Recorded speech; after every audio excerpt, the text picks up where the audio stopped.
কড়াইতে আমি আলুগুলো দিয়ে দিলাম।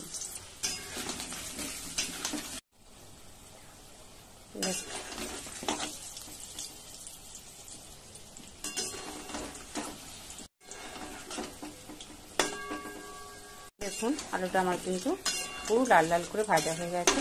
এবার আলুটাকে আমি তুলে নেব। তেলে আমি পেঁয়াজগুলো দিয়ে দিয়েছি। পেঁয়াজগুলো এবার আমি ভালোভাবে ভেজে নেব।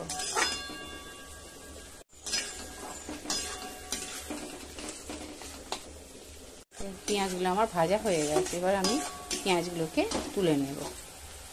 যে তেলটা ছিল পেঁয়াজ ভাজার পর ওর মধ্যে আমি চিকেনটাকে দিয়ে দিয়েছি বা মাংসটা দিয়ে দিয়েছি। দেখুন এবার আমি এই তেলের মধ্যে চিকেনটাকে ভালোভাবে ভেজে নেব।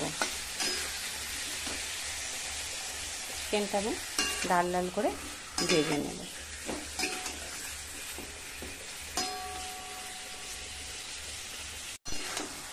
দেখুন মাংসটা কিন্তু আমি লাল লাল করে ভেজে নিয়েছি।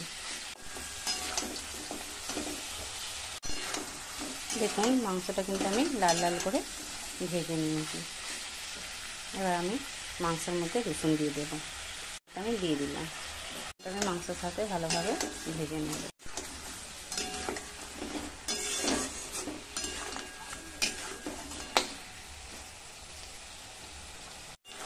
দেখুন রসুনটা আমার ভাজা হয়ে গেছে। মাংসের সাথে রসুনটাকে আগে ভালোভাবে ভেজে নিয়েছি।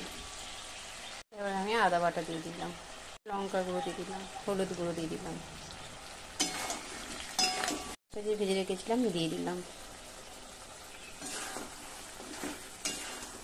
এটাকে ভালোভাবে ভেজে চিকেনটার সাথে মিশিয়ে নেব। চিকেনের সাথে ভালোভাবে পেঁয়াজটাকে আমি মিশিয়ে নেব।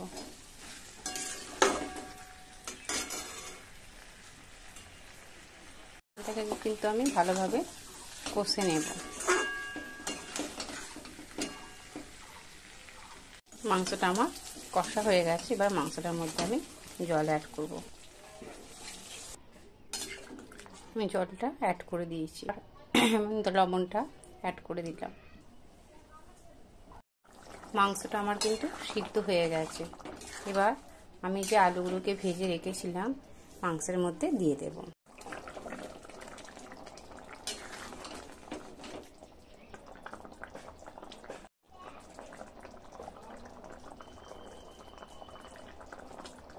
মাংসটা আমার রেডি। এইভাবে বানিয়ে দেখবেন, গরমেতে খেতে খুব একটা অসুবিধা হবে না।